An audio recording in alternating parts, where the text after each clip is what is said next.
Vítajte pri module, ktorý vás prevedie majstrovstvom v príprave ľadu. Dokonalý ľad a jeho tvrdosť nie je náhoda, ale výsledok precíznej orchestrácie 5 fyzikálnych premenných. Náš index tvrdosti na škále od 0 do 10 závisí na teplote povrchu ľadu 45%, relatívnej vlhkosti vzduchu 25%, kvalite vody 15%, teplote vzduchu 10% a hrúbke ľadu 5%.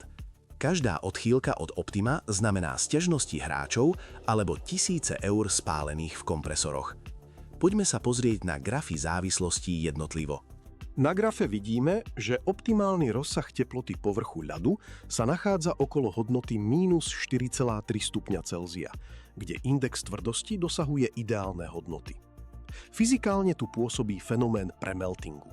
Pri teplotách blížiacich sa k nule sa na povrchu tvorí mikroskopická vrstva vody. Čím je ľad chladnejší, tým je povrch tvrdší a sklz rýchlejší.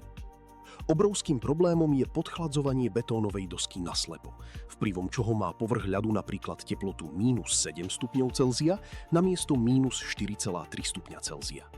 Ľad sa stáva krehkým a štiepi sa. Každý 1 stupeň Celzia zbytočného podchladenia znamená nárast spotreby energie o 5 až 7%. Zbytočné podchladenie len o 2 stupne vás môže stáť na typickom ligovom štadióne 7200 až 17600 eur ročne bez akéhokoľvek prínosu pre hrateľnosť. Graf ukazuje kritickú závislosť. Ideálna vlhkosť je okolo 47,5%, kde je tvrdosť najvyššia.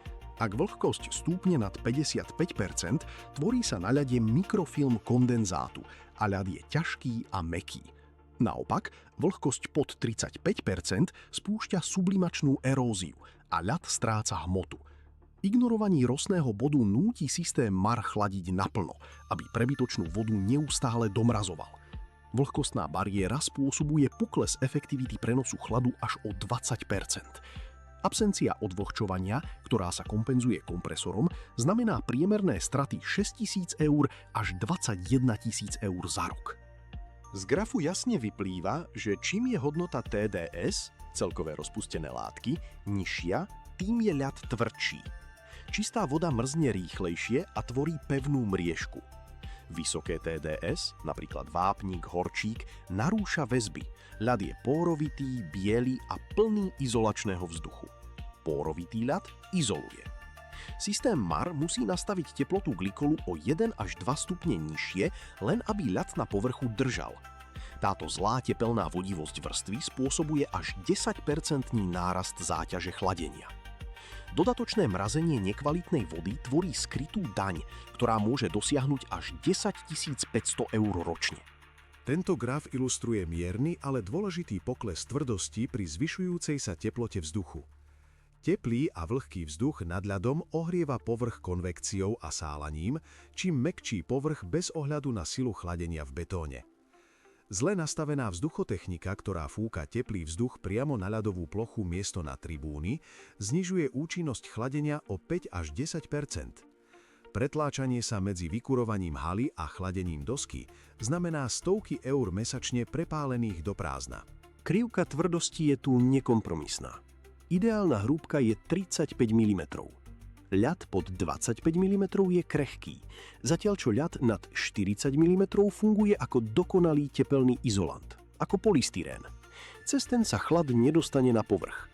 Vzniká obrovská tepelná efektivita, delta T, kedy má povrch napríklad minus 2 stupne, ale betón musíte chladiť až na minus 10. Ak roľba nanesie viac vody než zreže, hrúbka rastie. Systém MAR ukazuje dosku na minus 10, ale povrch má len minus 2. Systém chladí na prázdno.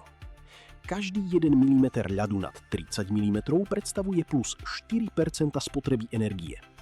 Štadión so 45 mm ľadom namiesto 30 mm môže prerobiť ročne až 31 700 eur len na zlom prestupe tepla. Tu sa fyzika premieňa na čistú ekonomiku. Poďme si zosumarizovať skrytú cenu zlého nastavenia systémov MAR, meranie a regulácia. Nadmerná hrúbka. Ak máte na ploche o 10 mm ľadu viac, než je potrebné, zvyšujete odpor prestupu tepla. táto technická chyba vás stojí približne 31 700 eur ročne na zbytočne spálenej elektrine. Ignorovanie rosného bodu. Ak systém nereaguje na vlhkosť a musí neustále zamrazovať vzdušnú vlhkosť spadnutú na plochu, prichádzate o zhruba 21 000 eur za sezónu. Chladenie náslepo. Klasický prístup, chladíme na istotu, kedy sa kompresory v noci pustia bez predikcie reálnej potreby, prináša stratu ďalších cca 9 000 eur.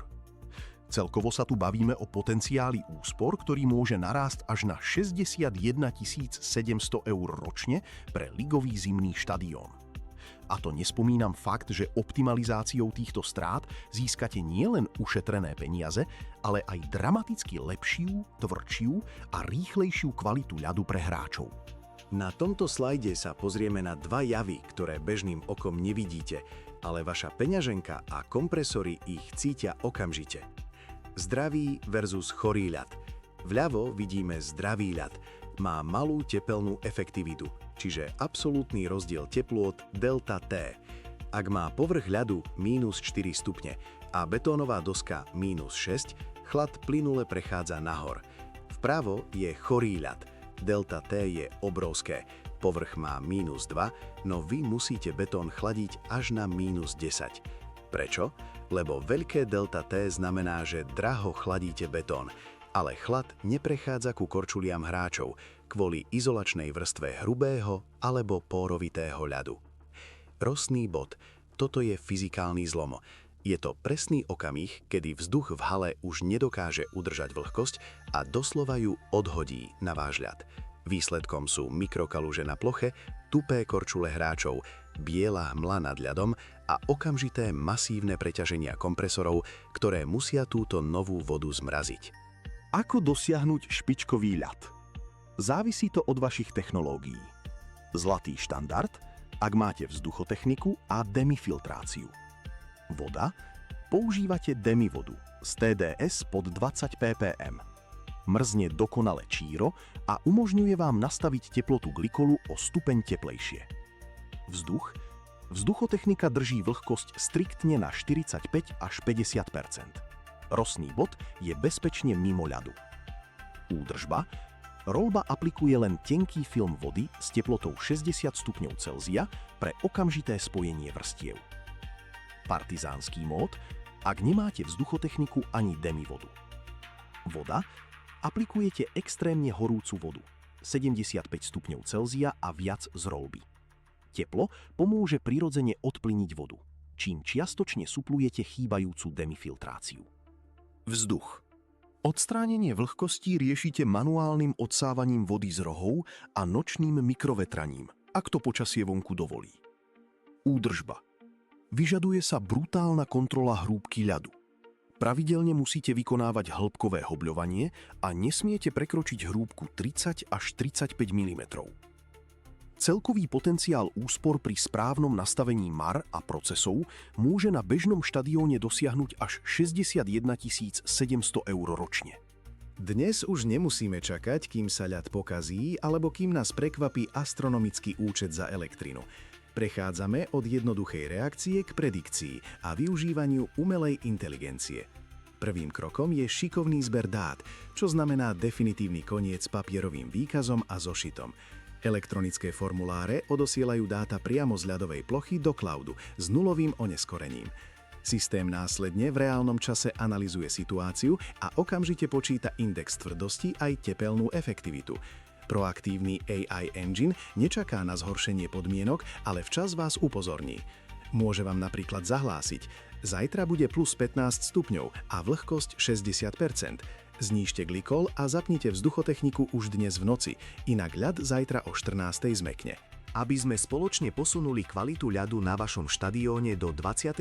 storočia, pripravili sme tento akčný playbook s konkrétnymi krokmi. Okamžitá akcia na zajtra. Zmerajte hrúbku ľadu naprieč 14 zónami plochy.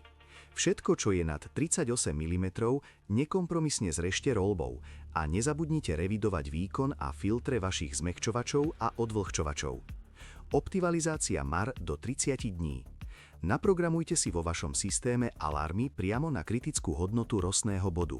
Zároveň znížte objem vody nanášanej pri roľbovaní o 15 až 20% a presne skalibrujte senzory v betonovej doske voči reálnej teplote na povrchu ľadu. Strategické investície do ďalšej sezóny. Nasaďte digitálny zber dát a AI reporting pre presný prehľad. Taktiež zvážte systém reverznej osmózy, čiže demi úpravu vody.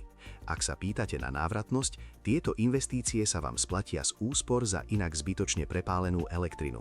Ďakujeme za vašu pozornosť.